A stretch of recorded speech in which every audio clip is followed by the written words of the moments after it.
Il y a un an, j'ai tourné un documentaire au camp N19 Muay Thai. Aujourd'hui, je suis de retour à Koh Phangan, en Thaïlande, pour voir l'impact qu'a eu ce projet sur le camp. Et de par le destin, Ulysse et Ivan, créateurs et meilleurs amis, sont de retour aussi. Ces deux protagonistes du documentaire s'étaient mis au défi de s'entraîner 30 jours au Muay Thai en partant de zéro pour à la fin faire un combat pro. Le résultat de ce challenge, 53 minutes d'aventure en vidéo, 500 000 vues sur YouTube et plein de beaux souvenirs dans nos têtes. Et nous voilà, nous tous, réunis un an plus tard, par pur hasard, et voici ce qu'on est devenu entre-temps.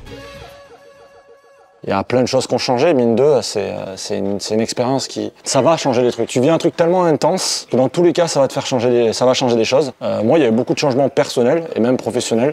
J'avais beaucoup de problèmes, de petits problèmes, tu vois, comme tout le monde, tu vois, d'ego, de confiance en moi et compagnie. Et je pense que là, il n'y a pas plus fort comme remise en question et comme façon de s'affirmer, tu vois. J'ai pris confiance en moi, c'était à une période où j'étais célibataire. Donc oui, maintenant je suis en couple, donc je pense vraiment que ça a joué là-dessus parce que je savais plus m'affirmer et aussi j'avais vachement découvert sur moi. Je pense que quand tu veux être heureux en couple, faut être heureux seul, tu vois. Et après cette expérience, j'étais tellement fier de moi que j'ai appris vraiment à m'aimer profondément, tu vois. Et après, en fait, le sport m'a quand même beaucoup plu. Moi, qui ai fait des sports co toute ma vie, j'ai trouvé qu'il y avait quand même un esprit collectif dingue dans la boxe. Tu te fais des vraies amitiés, tu vis des choses intenses avec les gens, et donc ça, j'ai adoré. Donc j'ai continué en France pendant jusqu'à maintenant. Je m'entraîne 3-4 fois par semaine et c'est un sport qui me fascine et que j'aime beaucoup et j'ai pris le petit réflexe de mes potes ont tous vu le challenge, ils ont tous adoré et du coup j'ai pris ce réflexe depuis 6-8 mois. Tous les samedis matins on allait dans un parc avec mes amis qui étaient curieux et je leur donnais des petits cours d'1 heure ou deux et des petites initiations et c'est quelque chose qui m'a beaucoup plu. À un point où ça me fait réfléchir sur le professionnel si je devais pas... La pédagogie a toujours été un sujet qui m'intéressait et donc comment l'amener, peut-être par le sport et notamment par les sports de combat, d'apprendre à des gens à se mettre là-dedans. Donc ça c'est vraiment une réflexion que j'ai à cœur. C'est pour ça que je suis là ce mois-ci en fait où je vais refaire un mois intensif, je vais recombattre et Jojo va m'apprendre à tenir les paos pour que je puisse pousser cette curiosité-là, d'apprendre à des gens ce sport qui est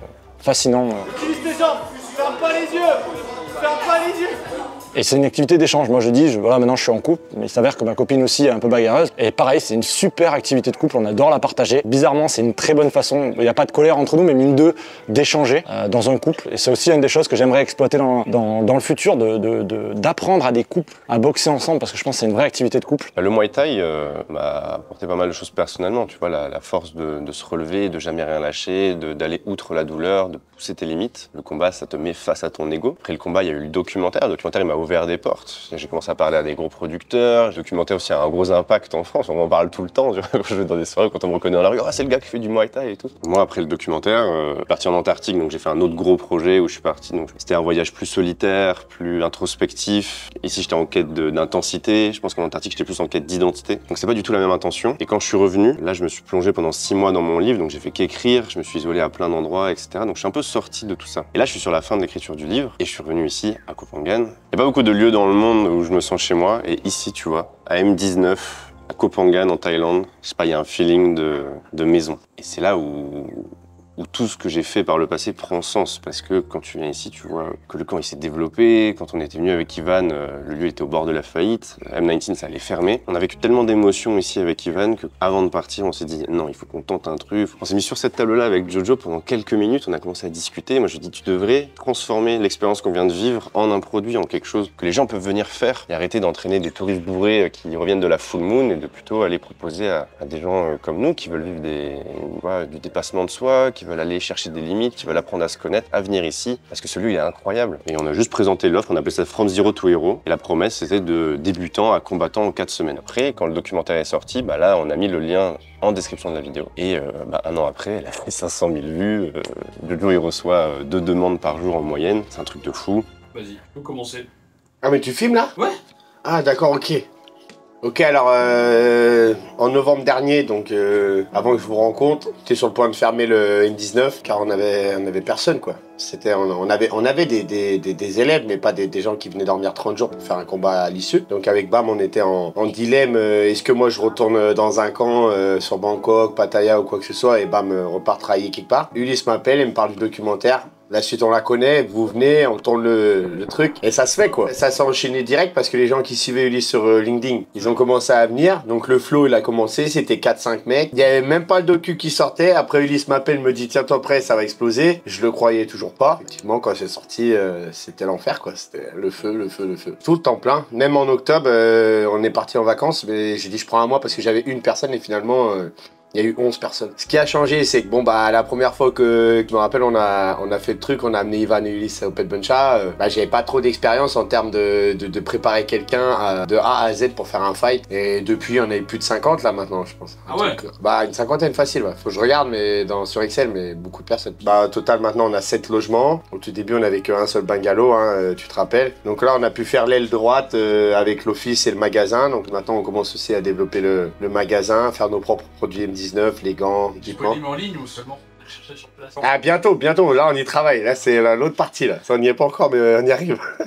On passe de Jojo combattant à Jojo patron. Ouais, mais je fais toujours les deux, hein. Tu vois bien, et le mois dernier j'étais encore sur le ring et mon prochain je serai encore. Donc voilà, faut allier les deux, faut s'entraîner, entraîner les mecs. J'ai investi aussi dans de l'équipement, donc voilà, le samedi c'est le ice bat, on a le circuit trading, on a du matos qu'on n'avait pas avant, on a rajouté des sacs, on a agrandi la salle, on va encore agrandir la salle. Et le but c'est qu'on soit pas plus de 20 personnes à la fois pour que je puisse avoir un œil sur tout le monde et que tout le monde soit content à la fin du stage, qu'ils puissent vraiment progresser quoi. Et maintenant, non, il y a 3 entraîneurs avec Pichen, il va en avoir un 4e qui commence le premier, moi je suis là avec eux aussi, et il y a une femme de ménage, une chef cuistot, Bam qui est aussi qui s'occupe tout ce que check-in, check-out, la réception, tout ce qu'il y a à faire dans le management du gym. Professionnellement, t'es celui qui a eu le plus d'impact, je pense. Ouais, c'est sûr qu'on est passé de rien à tout d'un coup quoi. En vrai, moi ce qui a changé, c'est que maintenant je peux encore plus fighter, donc je suis content.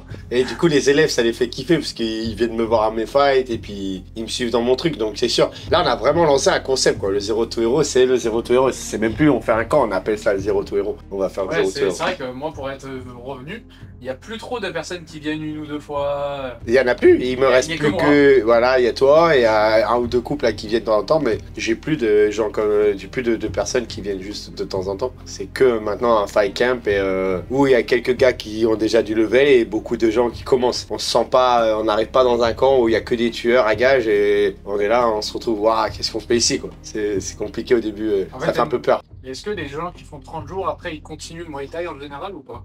En règle générale, j'en ai quand même une partie qui continue, qu'on refait des fights. Je pense qu'il y a pas 50%, mais il y a un petit 25-30% qui veulent continuer à remonter sur le ring en tout cas. Parce que le reste après c'était surtout un rêve et inaccessible. Et la vidéo qu'on a tournée l'année passée, elle a rendu tout ça possible pour beaucoup de personnes. En fait, je vis la même vie sauf que je m'inquiète moins parce que je rentre plus d'argent. On est passé de l'opposé et j'avais 200 bahts sur mon compte quand Ulysse est arrivé. Donc forcément, ça peut pas être comparable. Ça peut pas être comparable. C'est important de garder les pieds sur terre et justement de réinvestir, d'améliorer le camp et d'investir pour la suite, pour notre futur avec Bam. Et... Ouais, tu vas reboxer là. Ouais, je vais reboxer là dans 2 semaines ou 3 semaines. Et en fait, il le mérite largement. Et quand tu viens ici, que tu vois ce que c'est devenu, nous, on est super fiers. Ça me motive à faire plein d'autres trucs, continuer d'aller, d'être guidé par la curiosité, tu vois. Parce que nous, quand on est venu là, on n'avait pas de jolies vidéos, on n'avait pas d'images, on n'avait rien. J'ai juste appelé Jojo au téléphone, il m'a dit « Ah, tu veux combattre en Thaïlande? Vas-y, viens !» Et nous, on a dit « Allez, on y va !» Mais je sais pas si tu remarques, tout est parti de simples messages ou de simples curiosités de « Vas-y, ouais, viens !» Ulysse après m'a appelé, et après il m'a parlé de toi et Ivan, et puis allez, go. Tu vois, c'est un simple « Allez, go !» tout simple. Voilà. Ça a changé beaucoup de choses. Qui a tout changé. Tu vois, ça c'est être guidé par la curiosité, c'est tu te jettes dans l'inconnu et puis tu découvres plein de belles choses. Alors que si t'as peur et que tu restes enfermé chez toi, jamais tu peux créer des histoires comme ça. On a tous gagné quelque chose dans cette histoire. Et tous les gens qui regardent la vidéo et qui viennent aussi gagnent quelque chose. Et c'est ça qui est intéressant. C'est pas qu'une seule personne, c'est beaucoup de gens qui ont été touchés par ce documentaire. Quand je dis mettre le virtuel au service du réel, c'est ça. Tu vois, ça c'est une histoire qui me plaît beaucoup. Merci hein. Et ouais, je te remercie et prochain tournage alors. Hein. Prochain docu. Ok. Je ferai une vidéo 5 ans plus tard. Ouais. 5 ans plus tard le docu.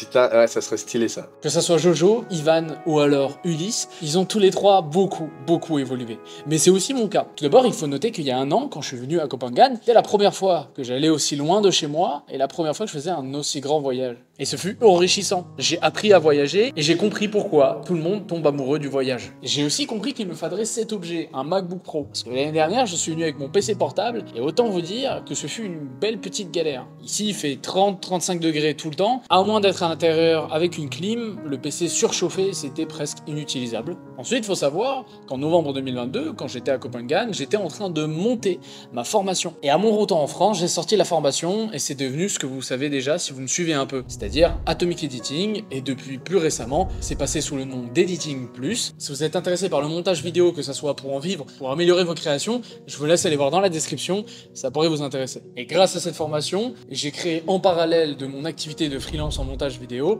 une société. Et dans cette société, j'ai engagé un alternant. Cet impact, vous le connaissez déjà un peu, parce que j'avais fait une sorte de making-of du documentaire. Pareil, le lien du making-of et du documentaire est en description. Les choses qui a évolué depuis cette vidéo making of de mars, c'est toute la société, comme je vous ai dit, le passage de Atomic Editing à Editing Plus, et notamment que de septembre à décembre, j'ai tourné un nouveau documentaire. À croire que chaque année, en fin d'année, je tourne un documentaire, parce que là, j'ai mon second en préparation. Il est en cours de montage. Et je suis actuellement à Copenhague, et je peux toujours pas profiter de l'île à 100%, parce que j'ai un documentaire à monter. Voilà ce qui s'est passé pour moi en un an. Et si vous vous demandez, oui, cette vidéo est bourrée de nostalgie, mais surtout d'une certaine fierté. Fier de voir qu'un projet, un documentaire comme celui-ci, a autant pu changer 4 vies de manière si différente. Je suis fier de comment la curiosité peut transformer une aventure en un point clé majeur dans la vie d'une ou plusieurs personnes. Le Muay Thai restera dans mon cœur, pas pour sa pratique, aussi magnifique soit-elle, mais pour les souvenirs, nouveaux foyers et changements qu'il m'a donnés dans ma vie.